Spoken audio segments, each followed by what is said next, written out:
ओम शांति। भगवत गीता श्लोक क्लास में आज का श्लोक नंबर है 10वें अध्याय का 35वां श्लोक। अध्याय 10 श्लोक नंबर 35। श्लोक है बृहत् साम तथा सामनाम गायत्री छंदसामहम मासानां मार्गशीर्षोऽहम् ऋतूनां कुसुमाकरः। श्लोक दोबारा। बृहत् साम तथा सामनाम गायत्री छंदसामहम मासानां मार्गशीर्षोऽहम् ऋतूनां कुसुमाकरः।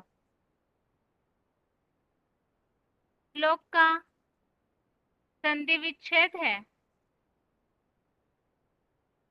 बृहत् साम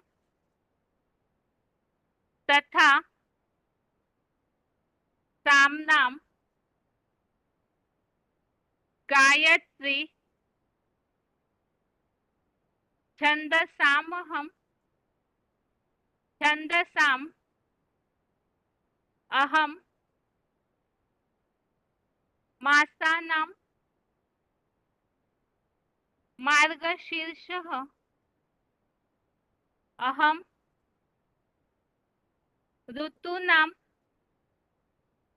कुसुमाकरः।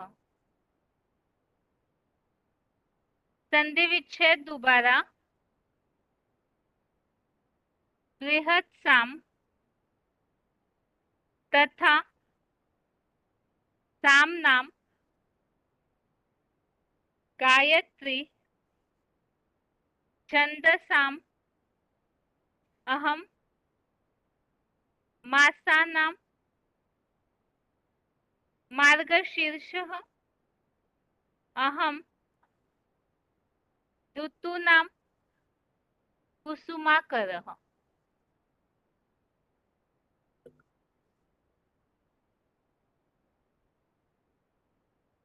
अभी शब्दों के अर्थ है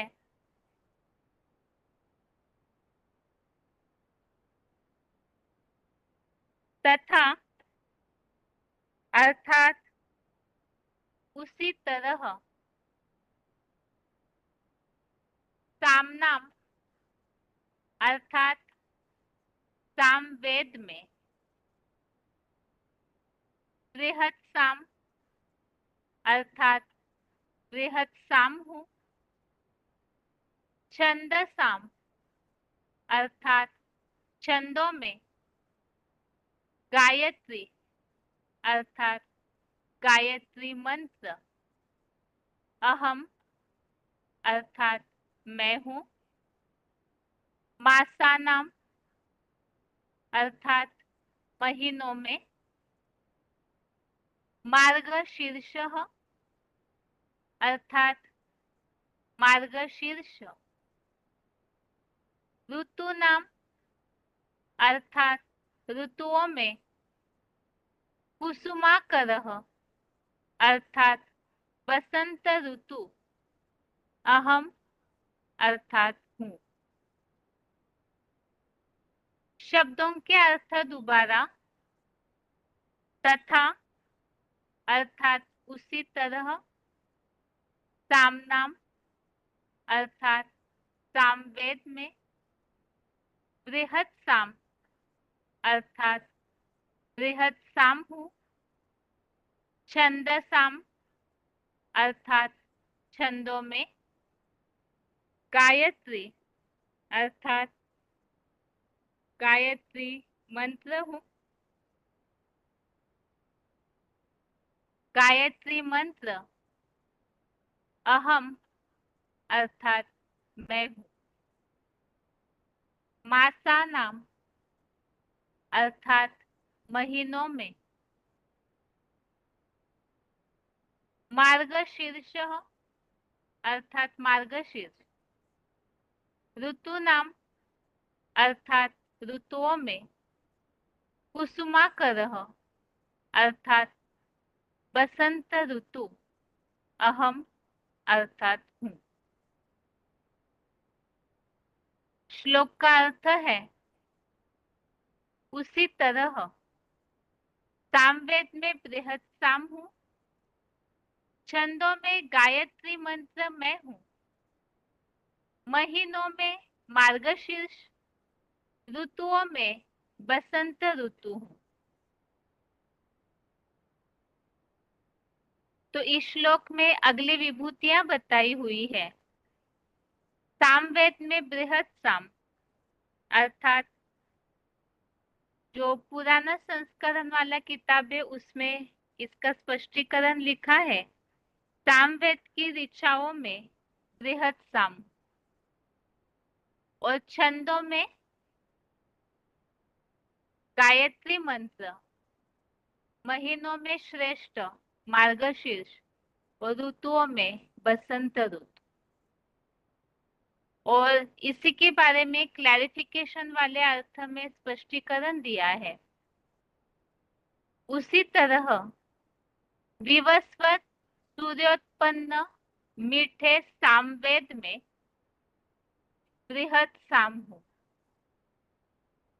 छंदों में त्रिदेवियों का गायत्री मंत्र मैं हूँ, महीनों में सिर जैसी सर्वोत्तम मार्गदर्शी पूर्णमासी का मार्गशीर्ष, ऋतुओं में सदाबहारी हीरो पाठधारी शिवबाबा रूपी सदा समान सुखदायी बसंत ऋतु हूँ।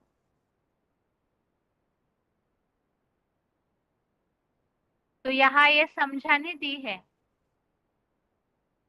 सामवेद, जिसके लिए हमने इसके पहले श्लोकों में जहाँ विभूतियों में उल्लेख आया था, तो वह सामवेद अर्थात हमने समझा था कि गीत संगीत तो सबको पसंद आता है।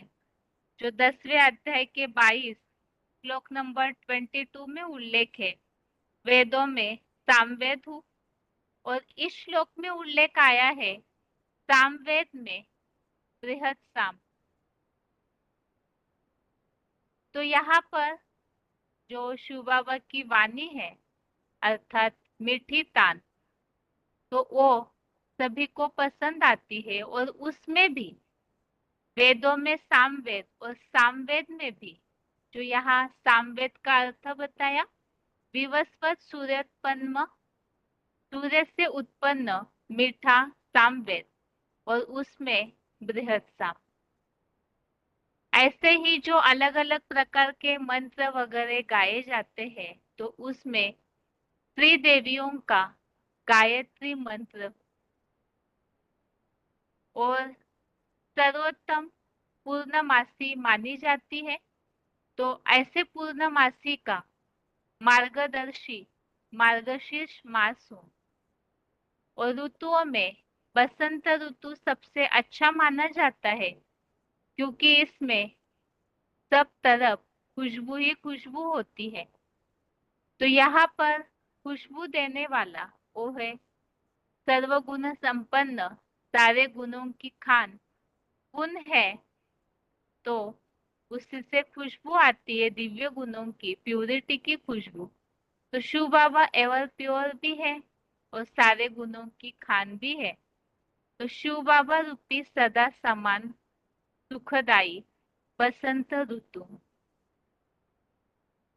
तो इस श्लोक में जो उल्लेख आया है सामवेद में बृहत साम, तो सामवेद के बारे में इसके पहले भी हमने 10वें अध्याय के 22वें श्लोक में देखा है, वेदों में सामवेद हूँ। तो इसी तरह से यहाँ रेफरेंस में और एक श्लोक लिया है 9वें अध्याय का 17वां अध्याय 9 का श्लोक नंबर 17। तो इसमें भी उल्लेख आया है परम प्रसिद्ध वैदिक धर्म ग्रंथों में ऋग साम यजुर्वेद, तो इसमें भी सामवेद मैं हूँ ऐसा उल्लेख आया हुआ है, जो कि ज्ञान भंडार निराकार तो साकार शिव बाबा। और वो सामवेद में भी बृहत साम ऐसे आज के श्लोक में उल्लेख है। श्लोक छोटा सा ही है और इसका अर्थ भी हमने अभी समझा कि वेदों में सामवेद अर्थात बृहत साम, तो इसमें भी जो मीठी बातें होती है शिव बाबा की, वाणी ही शिव बाबा की मीठी है, तो वो बताया हुआ है सामवेद। गायत्री मंत्र हूँ एक मार्गदर्शी पूर्णमासी का मार्गशीर्ष मास और बसंत ऋतु। आगे श्लोक का उच्चारण सुनते हैं, उसके बाद पॉइंट्स।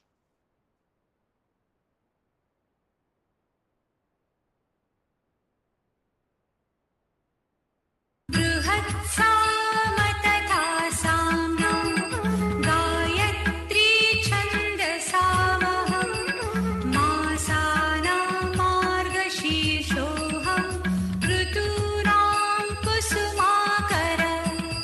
उसी तरह विवस्वत सूर्योत्पन्न मीठे सामवेद में बृहत साम हूँ। छंदों में त्रिदेवियों का गायत्री मंत्र में हूँ।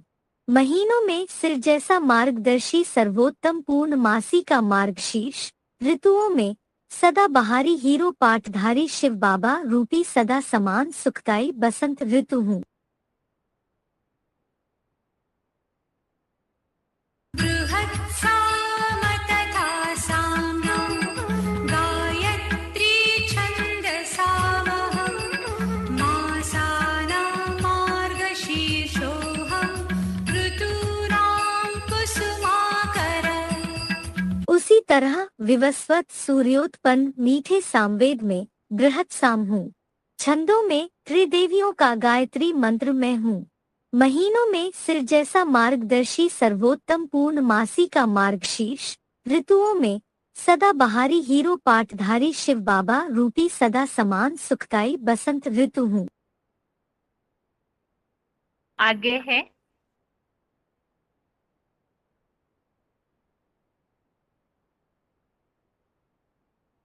पॉइंट है वार्तालाप number 419, discussion number 419, 41 minute 41 minutes के बाद से लिया हुआ पॉइंट है त्रिदेवियों का गायत्री मंत्र।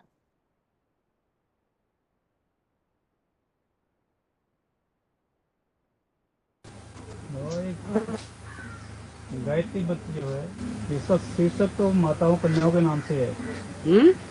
जो गायत्री मंत्र है शीर्षक तो कन्याओं माताओं के नाम से है। गायत्री गंगा यमुना और सरस्वती त्रिवेणी के नाम से है। लेकिन संबोधन जो है ये त्रिदेव को है। जैसे तीन देव हैं तो उनके साथ तीन देवियां नहीं है। और तीन देव अकेले कुछ कर पाएंगे बिना देवियों के?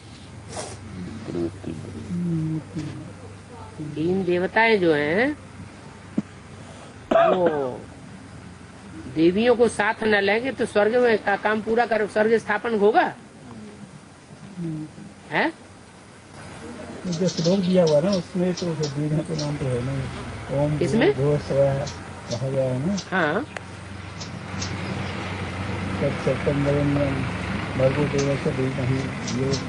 तो काम पूरा किसने किया? देवताओं ने काम पूरा किया है या देवियों ने पूरा किया है?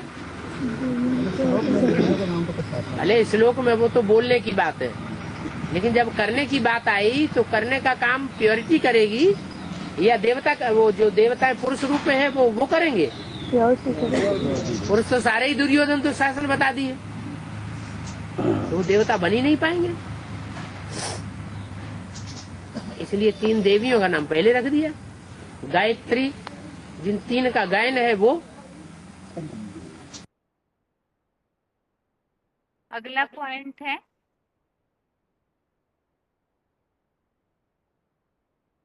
VCD number 1968, VCD number 1968, 27 minute 27 minutes के बाद से लिया हुआ पॉइंट है ऋतुओं में शिव बाबा रूपी सुखदायी बसंत ऋतु।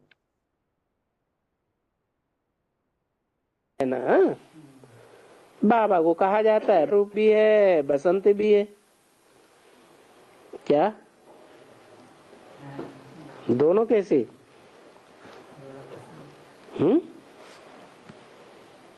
बाबा कौन बाबा? बिंदी बाबा? बिंदी बाबा नहीं, निराकार साकार का मेल है बाबा। उसको कहा जाता है वो रूप भी है, बसंत भी है। बसंत कैसे हैं? बसंत ऋतु में खुशबुएं आती है ना फूलों की, तो वो बसंत भी है, सर्वगुणों की खान है। ये श्लोक संबंधित 2 पॉइंट्स है और इसमें हमने समझा है कि जो साकार निराकार तो साकार शिव बाबा ही सुखदाई वसंत ऋतु है और 3 देवियां जो प्यूरिटी के आधार से कार्य को सिद्ध करती है, तो इसीलिए वो तीनों देवियों से मिलकर के बना हुआ गायत्री मंत्र। तो ये 2 विभूतियां आज के श्लोक में हमने समझी और इसके अलावा श्लोक में जो उल्लेखित है महीनों में मार्गशीर्ष और सामवेद में बृहद साम, ये श्लोक का अर्थ है और पॉइंट्स अभी आगे है रिवीजन।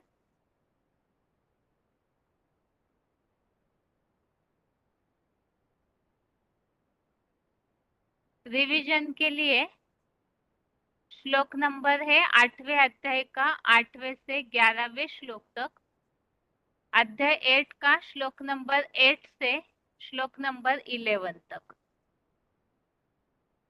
और यहाँ हम श्लोकों में जो टॉपिक पहले समझ रहे थे शुरू से ही, 7वें अध्याय में जो बात आई है भगवान को कल्पांतर काल में जानने की, ताकि ऐसी अवस्था से ब्रह्मलोक तक पहुंच सके, तो भगवान को कैसे जानना चाहिए इसके बारे में अर्जुन ने कुछ प्रश्न पूछे थे। उन प्रश्नों के उत्तर हमने अभी तक के श्लोकों में समझे। ब्रह्म क्या है? तो जो शरीरहीन अमोघ वीर्य है वो ब्रह्म है। आत्मा के अंदर का जो रिकॉर्ड आत्मा का भाव है वो अध्यात्म है। और विश्व कल्याण हेतु पूरी तरह से आसक्ति फलेच्छा को त्याग करके यज्ञ सेवा का जो कर्म किया जाता है वही वास्तव में कर्म है। और इसके अलावा हमने प्राणियों का अधिपति और देवताओं का अधिपति रुद्र यज्ञ का अधिपति कौन है इसके बारे में भी हमने समझा। और अर्जुन ने ये प्रश्न पूछा था दूसरे श्लोक में, कल्पांत में महामृत्यु के समय वशीभूत मन बुद्धि वालों द्वारा कैसे जानने योग्य है? तो उसका उत्तर भगवान ने अर्जुन को समझाया है। कल्पांत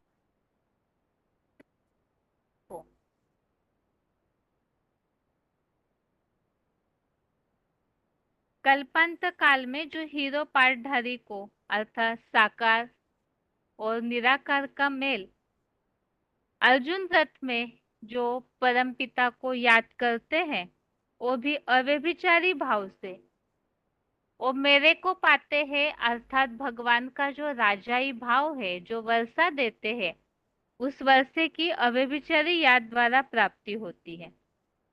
और इसके अलावा जो उल्लेख आया कि जो जो जिस संबंध से अव्यभिचारी भाव से याद करता है तो वो अंतमते सो गते के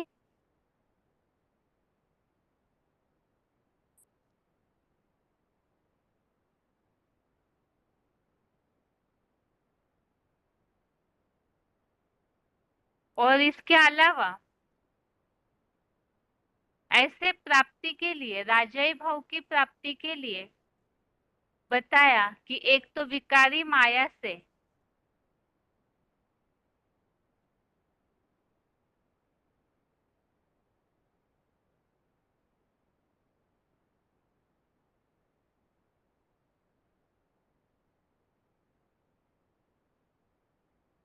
तो आगे बताया है कि विकारी माया से अहिंसक युद्ध कर और पूरी तरह अर्पित हुई मन बुद्धि वाला मेरे राजाई भाव को प्राप्त कर सकता है। तो विशेष बात बताई है अव्यभिचारी याद के द्वारा प्राप्ति। और अभी इसी के बारे में अगले श्लोकों में और विस्तार पूर्वक बताया है। जो श्लोकों का टॉपिक यहाँ चेंज हुआ है, 8वें श्लोक से 22वें श्लोक तक भक्ति योग का विषय। तो इसमें पहला 8वां श्लोक है, श्लोक नंबर 8।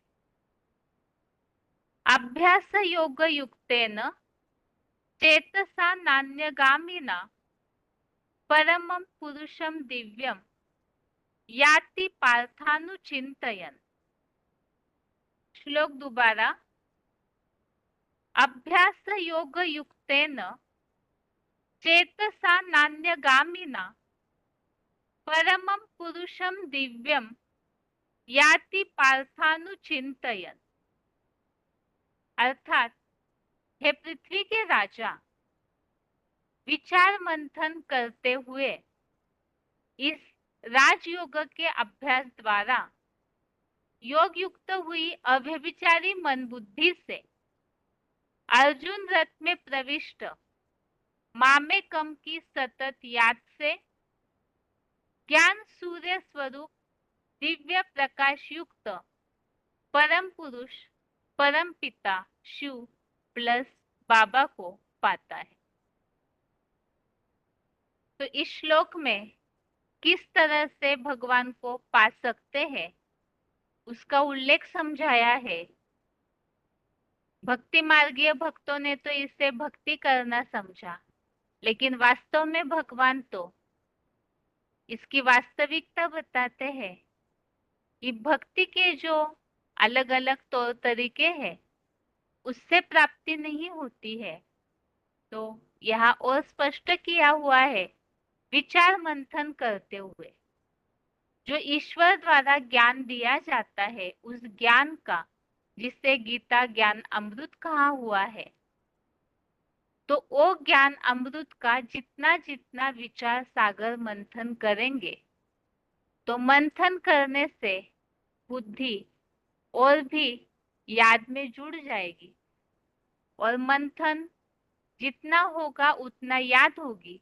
तो ऐसे राजयोग के अभ्यास द्वारा योग युक्त हुई अव्यभिचारी मन बुद्धि से जो सतत उस स्वरूप को याद करता है, साकार सो निराकार, अर्थात अर्जुन के रथ में अर्जुन शरीर में प्रविष्ट शिव बाबा को जो याद करते हैं तो वो उस दिव्य प्रकाश युक्त परम पुरुष को पाता है। जो परम पिता शिव समान बन जाते हैं तो दिव्य प्रकाश अर्थात ज्ञान की लाइट, प्यूरिटी की लाइट, तो ऐसे स्वरूप धारण किए हुए शिव बाबा को पाता है। अभी आगे इसी श्लोक संबंधित कुछ रेफरेंस श्लोक है।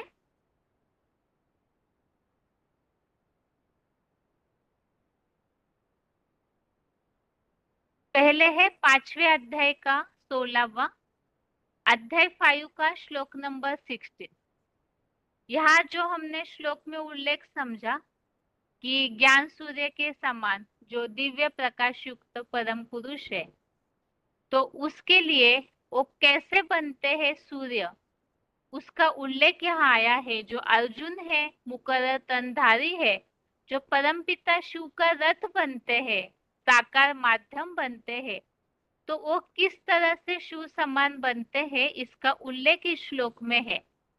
ज्ञान द्वारा जिनका आत्मा सो परमात्मा का वह अज्ञान नष्ट हो गया, उनका वह अव्यभिचारी गीता ज्ञान परम पिता सदाशिव ज्योति को अखुट ज्ञान प्रकाश के भंडारी चेतन सूर्य जैसा दिखाता है। तो इस श्लोक में इस बात का उल्लेख हमने समझा था, जो कहा जाता है मुसलमानों में, आदम को खुदा मत कहो। आदम खुदा नहीं, लेकिन खुदा के नूर से अर्थात रोशनी से आदम जुदा नहीं। तो वो आदम अर्थात इस सृष्टि का पहला आदमी अर्थात अर्जुन आदिदेव, वो इस तरह से सूर्य के समान ज्ञान योग के पुरुषार्थ से बन जाते हैं जो परमपिता शिव को प्रत्यक्ष करने के निमित्त बनते हैं।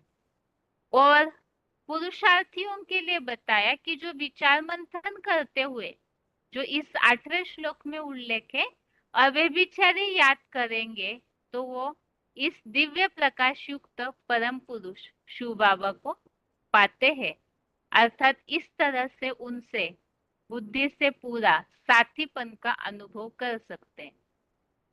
और इसके लिए जो बताया है अभ्यास और वैराग, निरंतर विचार मंथन करते हुए राजयोग का अभ्यास, ऐसे इस श्लोक में उल्लेख है 8वें अध्याय के।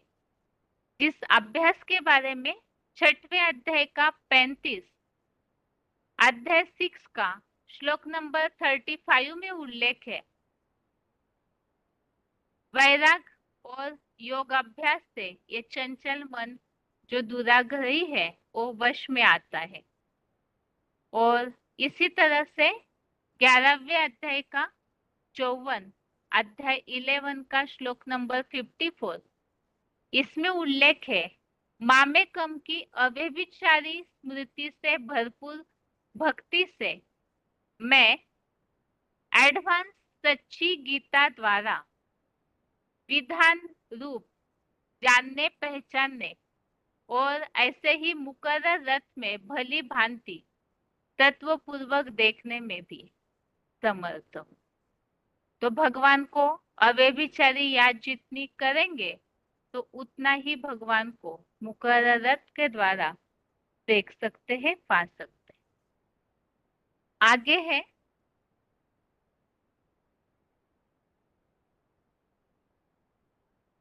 अभी तक के श्लोकों में हमने काफी बार अव्यभिचारी याद का महत्व समझा है और पुरुषार्थी जीवन के हिसाब से भी अव्यभिचारी याद के द्वारा ही ऊंची प्राप्ति हो सकती है।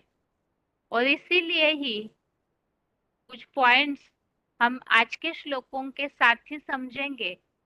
इसमें से कुछ पॉइंट्स हमने पहले सुने भी हैं लेकिन काफी समय बीता हुआ है, इसीलिए कुछ पॉइंट्स यहाँ फिर से समझेंगे ताकि ये श्लोक सारे हमें फिर से अच्छी तरह से याद रहे। तो यहाँ अभ्यास द्वारा योग युक्त हुई अव्यभिचारी मन बुद्धि अर्थात क्या, इसके लिए पॉइंट है VCD number 2236, VCD number 2236, 14 minute 14 minutes के बाद से लिया हुआ पॉइंट। उत्तम पुरुषार्थ में सबसे उत्तम पुरुषार्थ क्या है? पुरुष माने आत्मा, अर्थ माने लिए। इस आत्मा के लिए सबसे मुख्य मेहनत क्या है? क्या मेहनत है? अव्यभिचारी याद, एक शिव बाबा दूसरा न कोई। अगर एक के अलावा दूसरा कोई याद आता है, बीच बीच में अटैक कर देता है और हमारी याद को हिला देता है, तो समझ लेना चाहिए हमारे अंदर जो प्योरिटी होनी चाहिए, नरक को स्वर्ग बनाने वाली ताकत होनी चाहिए, वो ताकत नहीं है। तो क्या करना चाहिए है?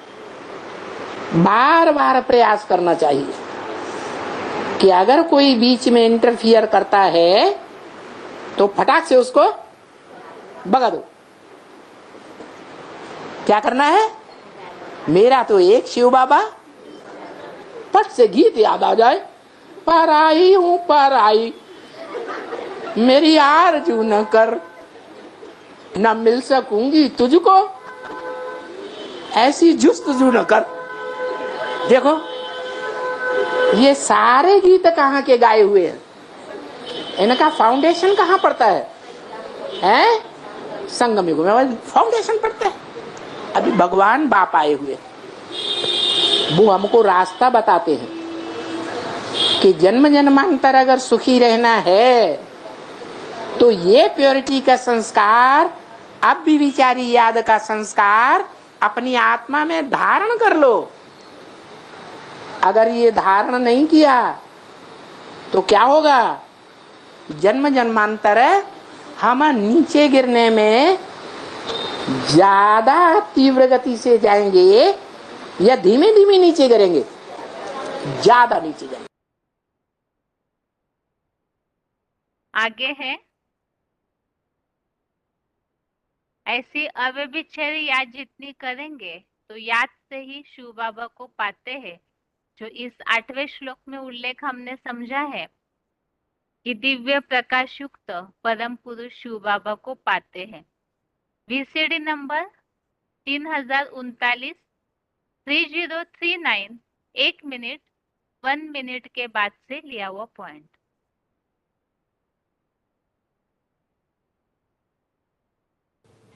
अपन को आत्मा समझ बाप को याद करना है तो याद करे तो रिजल्ट क्या आएगा? अंतमते सुगति।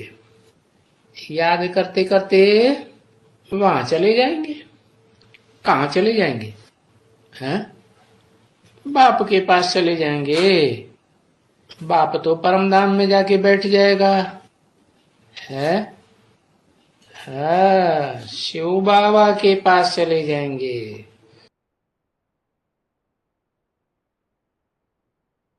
आगे है,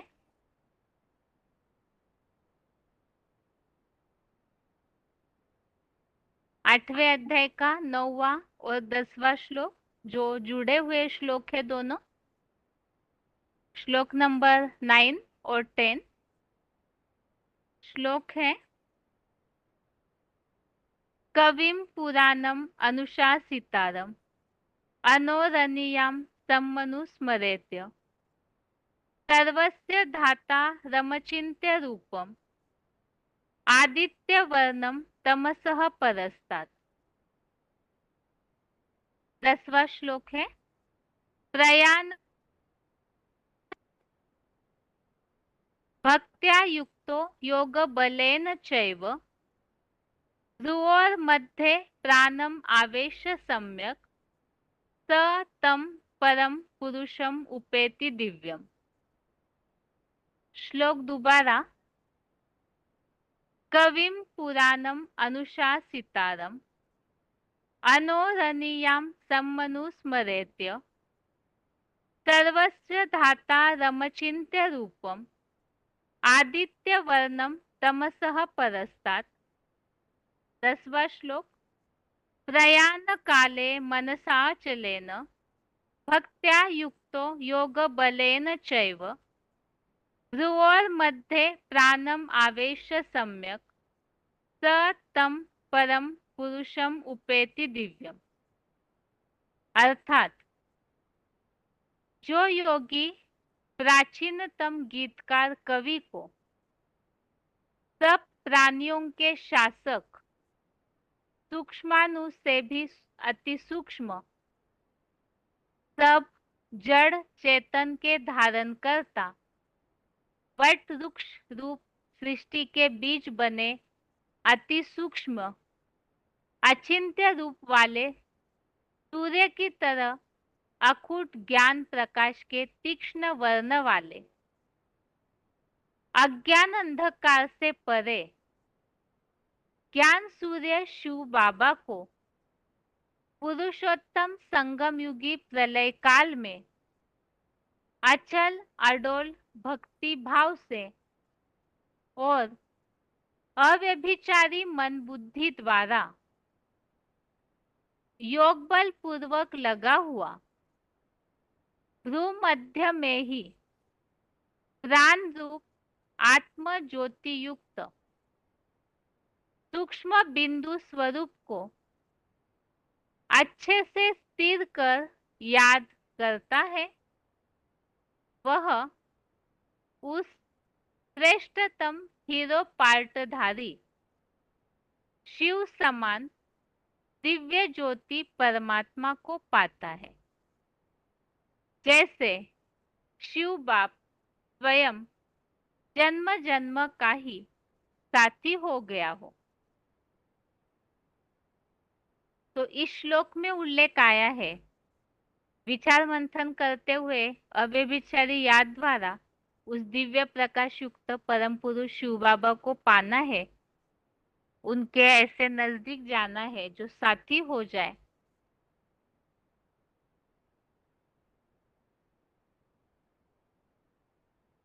कि जो ऐसा प्राचीनतम गीतकार कवि अर्थात सबसे पुराना और साथ में सारे प्राणियों का शासक भी है और इस सृष्टि के जड़ चेतन सबका धारण करता अर्थात मनुष्य सृष्टि रूपी वृक्ष, जिसे अश्वत्थ वृक्ष या वट वृक्ष कहा जाता है, तो उसका बीज और ऐसा बीज जिसके लिए बताया कि वो अचिंत्य रूप वाला है, जिसका चिंतन नहीं कर सकते हैं। ऐसे सूक्ष्म होने पर भी सूर्य की तरह जिसमें ज्ञान प्रकाश पूरा भरपूर है और वो अज्ञान अंधकार से पूरा परे है। तो ये वर्णन बताया, ये महानता बताई हुई है, उनके स्वरूप का वर्णन किया है कि वो अति सूक्ष्म है, अणु से भी अनुरूप है और साथ में अचिंत्य है। लेकिन ऐसे होने पर भी वो सारे प्राणियों का शासक, जड़ चेतन का धारण करता और सूर्य की तरह इतना तीक्ष्ण प्रकाश वाले कि अज्ञान अंधकार से परे है। तो ऐसे ज्ञान सूर्य शिव बाबा को जो प्रलय काल में, क्योंकि अर्जुन ने पहले ही पूछा है कि किस तरह से महामृत्यु के समय प्रयाण काल में जानने योग्य है, 7वें अध्याय के 30वां अंतिम श्लोक में भी इसी बात का उल्लेख था कि उसे जानना चाहिए प्रयाण काल में ताकि उनको पा सके।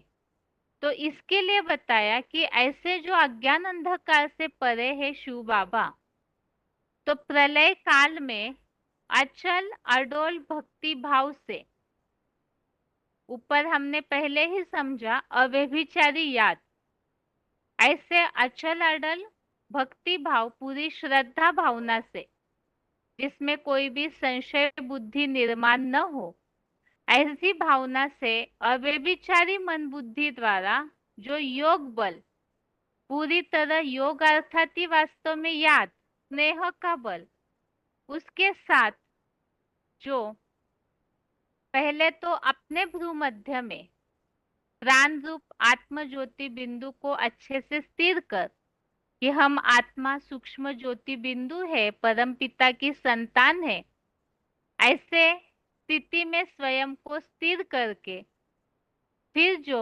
अव्यभिचारी याद करता है शिव बाबा को, तो वो उस श्रेष्ठतम हीरो पाठधारी जो शिव समान बना है, उस दिव्य ज्योति परमात्मा को पाता है। तो महाविनाश काल में, महामृत्यु के समय, प्रलय काल में किस तरह से वो पाने योग्य है, तो उसका तरीका बताया। अचल अडोल भक्ति भाव से अपन को आत्मा समझ, प्राण रूप आत्मा पूरी तरह भ्रू मध्य में अपने मन बुद्धि को एकाग्र करके जो अव्यभिचारी भाव से याद करता है, तो वो दिव्य ज्योति परमात्मा को इस तरह पाता है जैसे कि वो जन्म जन्म का साथी हो गया। ये श्लोक का अर्थ है। अभी आगे इसी श्लोक संबंधित कुछ रेफरेंस श्लोक है।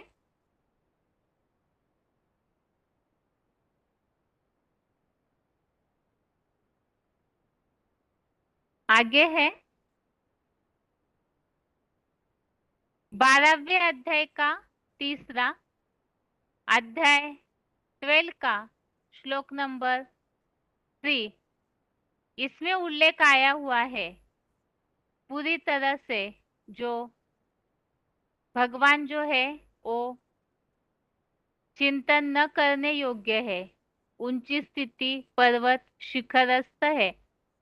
तो ऐसे शिव बाबा को जो भली भांति याद करते हैं, तो एक तो ऐसे भगवान जिनकी स्थिति का वर्णन बताया और उनको पूरी तरह से मन बुद्धि से याद करने की बात का उल्लेख। 11वें अध्याय का 12वां अध्याय 11 का श्लोक नंबर 12, इसमें जो उल्लेख आया है इस 9वें 10वें श्लोक में 8वें अध्याय के सूर्य की तरह वर्ण वाले, तो इसमें उल्लेख आया है यदि आकाश में हजारों सूर्यों की कांति एक साथ उदित हो तो वह कांति उस विवस्वत महान आत्मा के समान हो सकती है। तो ऐसा सूर्य के समान अकूट और तीक्ष्ण वर्ण वाला। इसी बात का उल्लेख 13वें अध्याय के 17वें अध्याय 13 का श्लोक नंबर 17 में भी है कि वो ज्योतिमान नक्षत्रों की भी ज्योति है, इसीलिए ज्ञान सूर्य है और अज्ञान के अंधकार से परे कहा जाता है। आगे है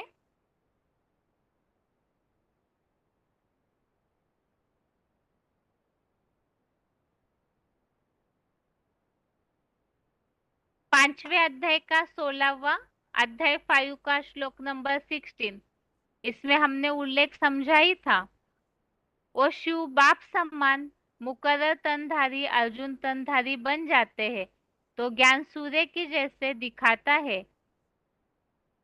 और 8वें अध्याय का 12वां अध्याय 8 का श्लोक नंबर 12, इसमें याद कैसे करना है शिव बाबा को उसका उल्लेख है।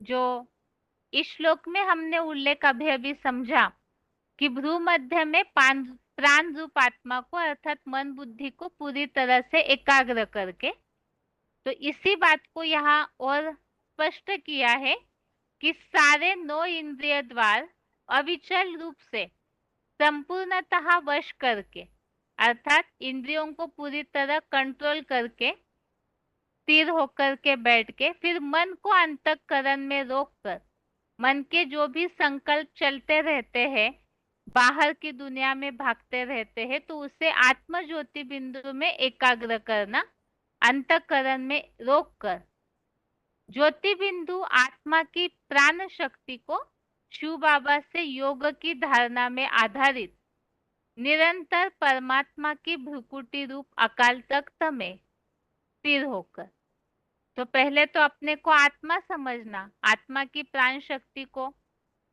पहले अपने को आत्मा समझकर फिर उस साकार में निराकार को याद करना, तो निरंतर परमात्मा की भ्रुकुटी रूप अकाल तख्त के मध्य में स्थिर होना। आगे है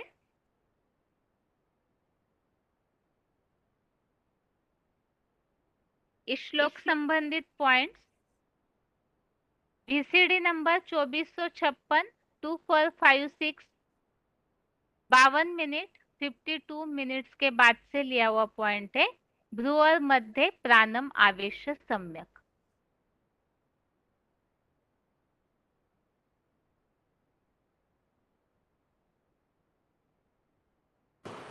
शिव बिंदु तो बच्चे भी सब ऐसे कैसे बिंदु बिंदु रूप आत्मा है ना, जिनकी यादगार बिंदी लगाते हैं भ्रुकुटी के मध्य में। कहाँ लगाते हैं?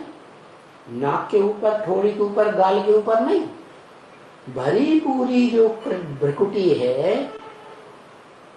उसको कहते हैं भ्रुकुटी। गीता में भी कहा है जब मृत्यु होती है तो उस समय भ्रवोर मध्य प्राणमावेक्ष्य सम्यक, भ्रुकुटी के मध्य में जो प्राण रूप आत्मा है उसको भली भांति स्थापित करके स्मृति में लाना चाहिए। लेकिन बेचारे वो जानते ही नहीं है शास्त्रकार जिन्होंने लिखापट्टी की गीता की, उन्होंने की पहले वेद व्यास, उनको ये पता नहीं कि आत्मा ज्योति बिंदु है। लिखा है गीता में अणोहणीयांसमनुस्मरेत्, उन्होंने समझा ये भगवान का रूप है। अरे जो मनुष्य सृष्टि के बाप का रूप होगा, हेवनली गॉड फादर का रूप होगा, वो ही तो बच्चों का रूप होगा। हाथी मोटा ताजा होगा तो बच्चा मोटा ताजा नहीं होगा। सांप लंबा लंबा होगा तो बच्चा लंबा लंबा नहीं होगा। चींटी छोटी सी होगी बाप के रूप में तो उसका बच्चा भी चींटी जैसा छोटा ही होगा ना। ऐसे ही ये जो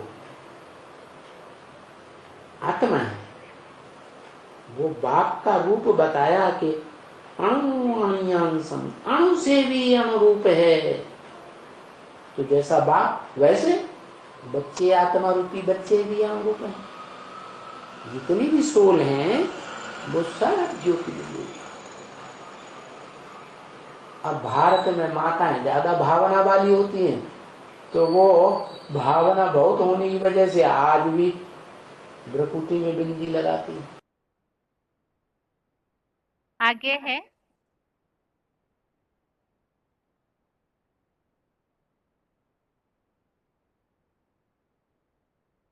अभी हमने जो पॉइंट सुना था भ्रुवर मध्य प्राणम आवेश सम्यक, उसका VCD नंबर 2456 2456 था।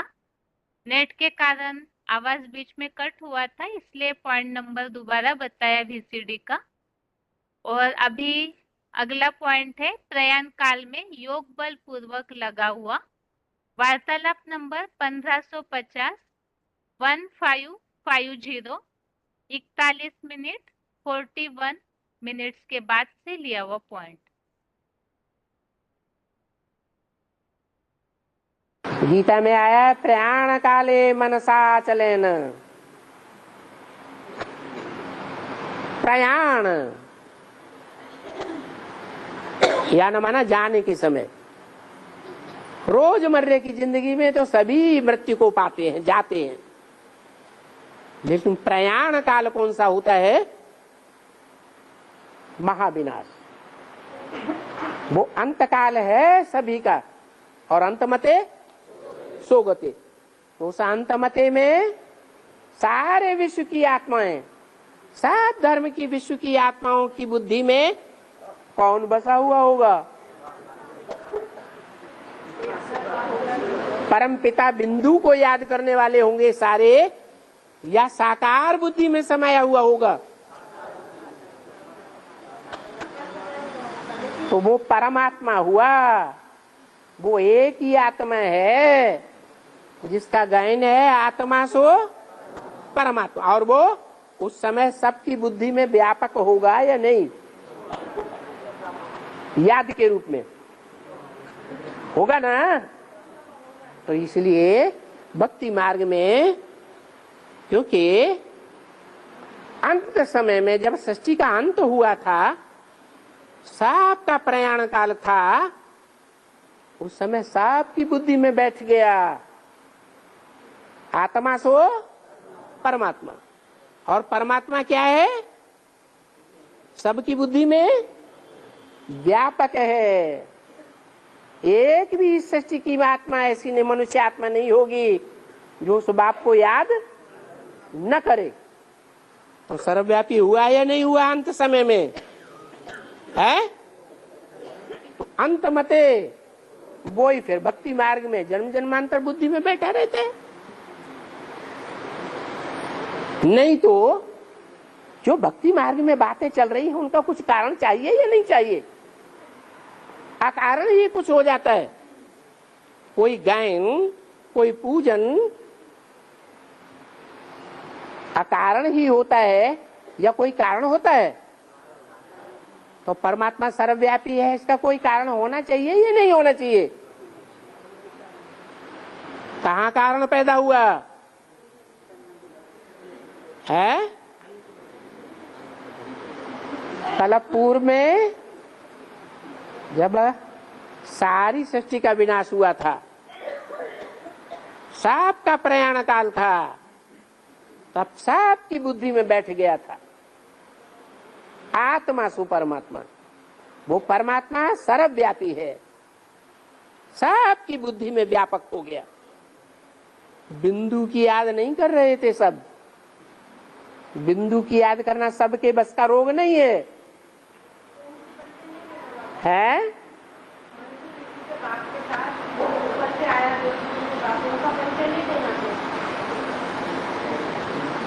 बिना उसके तो साकार बाप कुछ भी नहीं है। लेकिन जनरल पब्लिक जो है उसकी संख्या ज्यादा है, या 84 जन्म लेने वाले जो पक्की आत्मा बनते हैं, देहभान जिनमें रहता ही नहीं। एक जन्म का भी देहभान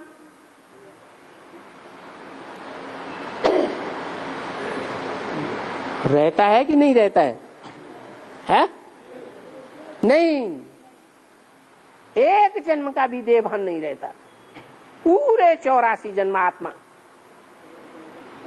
तो ऐसी आत्माएं जो हैं वो बिंदु को याद कर सकती हैं। बाकी 9 लाख कम 500-700 करोड़ मनुष्य निराकार को याद कर सकेंगे? है? नहीं कर सकेंगे। आगे है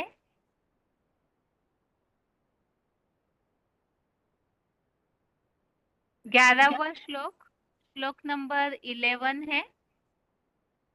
यदक्षरं वेद विदो वदन्ति विशन्ति यद्य तयो वीतरागः यदिच्छन्तो ब्रह्मचर्यं चरन्ति तत्ते पदं संग्रहेण प्रवक्षे।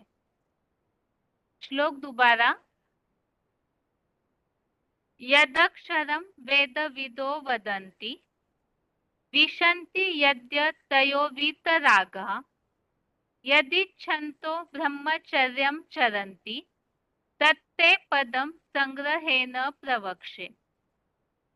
अर्थात चौमुखी ब्रह्मा वाणी के ज्ञाता, जिसे अमोघ वीर्य बताते हैं, राग रहित सहज राज योगी जन जिस ऊर्ध्वमुखी परम ब्रह्मा में प्रवेश पाते हैं, जिसके इच्छुक ब्रह्मचर्य का ज्ञान युक्त आचरण करते हैं, तुझे उस विष्णु लोकीय पद को संक्षेप में बताऊंगा। तो अभी तक श्लोकों में उल्लेख हम समझ रहे उस दिव्य प्रकाश युक्त परम पुरुष को पाने की बात। तो उसी के बारे में यहाँ बताया कि ब्रह्मा वाणी के ज्ञाता, जिसे अमोघ वीर्य बताते हैं, वो दिव्य पुरुष अर्थात जो अमोघ वीर्य है ब्रह्मा वाणी के अनुसार, और राग रहित योगी जन इस ऊर्ध्वमुखी ब्रह्मा में प्रवेश कर पाते हैं। जो ऊर्ध्वमुखी ब्रह्मा पंचानन ब्रह्मा शास्त्रों में दिखाया जाता है, उसमें एक है ऊपर की ओर मुख किया हुआ ऊर्ध्वमुखी ऊंची स्टेज वाला, परे ते परे स्टेज वाला ब्रह्मा। अब उसमें आसक्ति त्यागे हुए जो योगी जन है वो प्रवेश पाते हैं, अर्थात याद के द्वारा समाने की बात। और उसके लिए ही ऐसे प्रवेश पाने या उस दिव्य प्रकाश युक्त परम पुरुष को पाने के लिए ऐसे इच्छुक ब्रह्मचर्य का ज्ञान युक्त आचरण करते हैं। तो ऐसे जो पद है विष्णु लोकीय पद, उसे संक्षेप में बताऊंगा कि वो विष्णु लोकीय ऐसा पद ऊंचा ते ऊंचा किस तरह से और क्या पद है, कैसे प्राप्त होता है। तो इस श्लोक में 2 बातें, एक तो राग रहित योगी जन आसक्ति त्यागे हुए उस परम ब्रह्मा में प्रवेश पाते हैं, और ब्रह्मचर्य व्रत का ज्ञान युक्त आचरण करते हैं। इसी संबंधी श्लोक है 4थे अध्याय का 10वां, जिसमें बताया राग भय क्रोध रहित ऐसे लाखों लोगों ने तपस्या करके मेरे पवित्र बन मेरे राजाई भाव को पाया है। 12वें अध्याय का 8वां अध्याय 12 का श्लोक नंबर 8, इसमें उल्लेख आया है कि मुझ में ही मन लगा, मेरे में अपनी बुद्धि को स्थिर कर। तो ऐसे ऊर्ध्वमुखी पंचानन परम ब्रह्म रूप मुझ में ही लगाव पूर्वक हृदय से जन्म जन्मांतर निवास करेगा।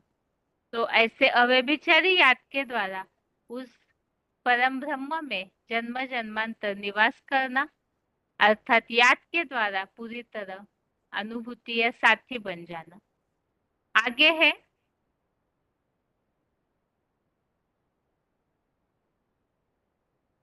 है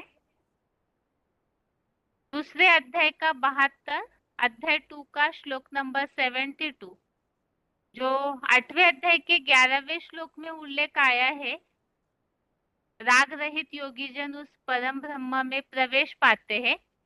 तो इसी तरह का उल्लेख यहाँ अलग अलग तरीके से आया है कि ये परम ब्रह्म परमेश्वर से उत्पन्न ऐसी अवस्था है जिसमें स्थिर होकर के नंबरवार संगठित पंचमुखी ब्रह्माओं में से ऊर्ध्वमुखी परम ब्रह्म के निर्वाण धाम को पाता है।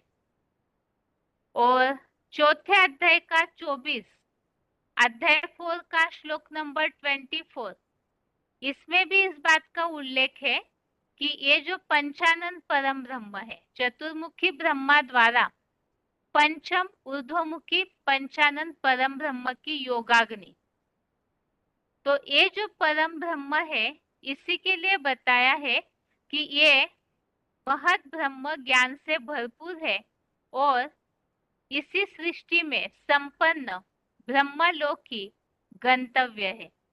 तो ऐसा जो संपन्न है ऊर्ध्वमुखी परम ब्रह्म, परे ते परे स्टेज में रहने वाला, ये सभी के लिए ही गंतव्य अर्थात पहुंचने का स्थान है, जिसके लिए मुरली में उल्लेख आया है कि शिव बाबा थमला है और ये योग की रेस चल रही है सबकी और सभी को वहां तक पहुंचना है।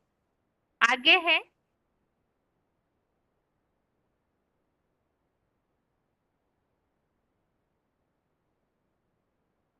इन सब में भी वही परम ब्रह्म के पास पहुंचने का अलग अलग तरीके से उल्लेख है। 8वें अध्याय का 24 अध्याय 8 का श्लोक नंबर 24, इसमें बताया कि जो ऐसे प्रकृष्ट देव यात्री है, परम ब्रह्म परमात्मा के जानकार लोग, वो परम ब्रह्म लोक ही जाते हैं।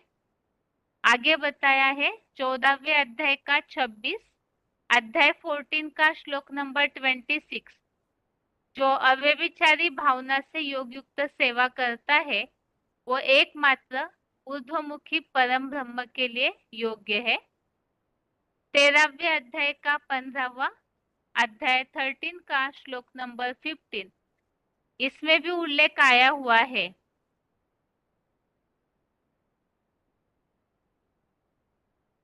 परम ब्रह्म लोक में रहते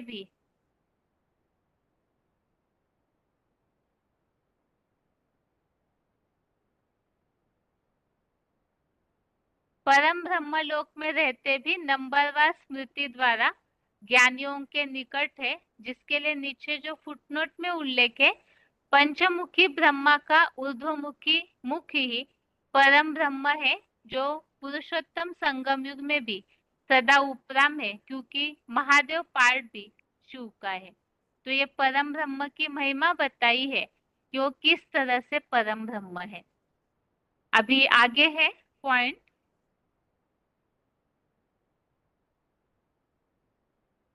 इस ऊर्ध्वमुखी परम ब्रह्म में प्रवेश पाना अर्थात क्या, इसके लिए उल्लेख है VCD नंबर 2329-2329, 1 घंटा 4 मिनट 1 आवर 4 मिनट के बाद से लिया हुआ पॉइंट।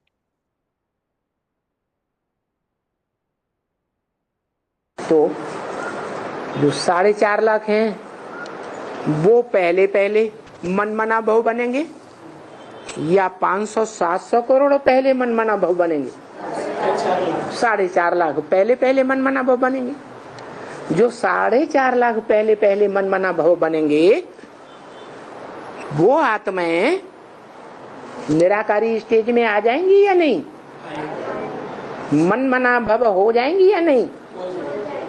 बाप के मन बुद्धि रूपी आत्मा ज्योति बिंदु में समा जाएंगी या नहीं?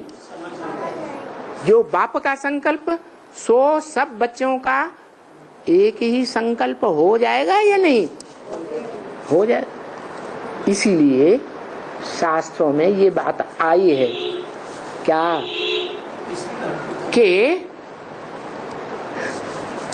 हम सब आत्माएं सागर के बुदबुदे हैं, बलबूले हैं, छोटे बड़े। क्या हैं? सागर के बुदबुदे बलबूले हैं, छोटे बड़े। सागर से ही निकलते हैं और सागर में ही समा जाते हैं। इसलिए शंकराचार्य ने लिख दिया था, वास्तव में तो एको ब्रह्म द्वितीयो नास्ति। क्या? एक ही ब्रह्म है, दूसरा कुछ भी नहीं। मूल रूप में उन्होंने बता दिया कि मूल रूप में ये संसार क्या है? एक ही बीज है जिसमें से ये सारी सृष्टि निकलती है और अंत में सब उसी में समा जाते हैं। कब समा जाते हैं? तब समा जाते हैं जब वो वृक्ष का बीज वृक्ष से डिटैच हो जाता है। नष्टो मोहा स्मृति लब्धा हो जाता है। मनुष्य सृष्टि रूपी वृक्ष है तो उसका पहला कोई फल भी होता होगा? नहीं, पहला फल होता है। उस पहले फल में कोई बीज भी पकता होगा। फल पकता है तो बीज उस फल से डिटैच हो जाता है, सारे वृक्ष से डिटैच हो जाता है। अटैचमेंट रहता है वृक्ष के पत्तों में, टहनियों में, तनों में, फलों में, फूलों में लगाव रहता है? नहीं लगाव रहता। तो यही बाप सिखलाने आए जो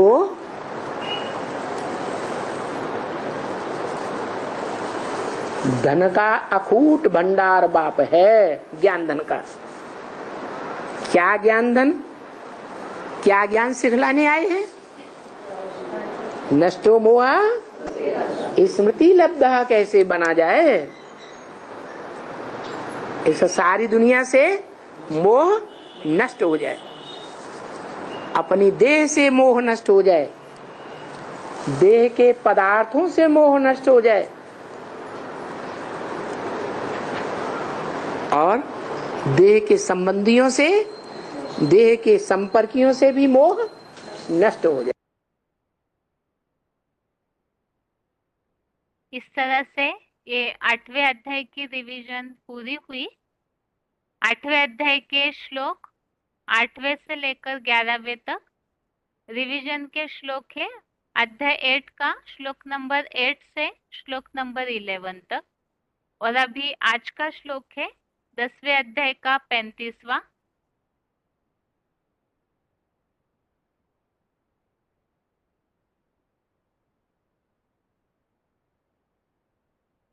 अध्याय 10 का श्लोक नंबर 35। बृहत् साम तथा सामनाम गायत्री छंद सामहम मासानाम मार्गशीर्षोहम ऋतीनाम कुसुमाकरः।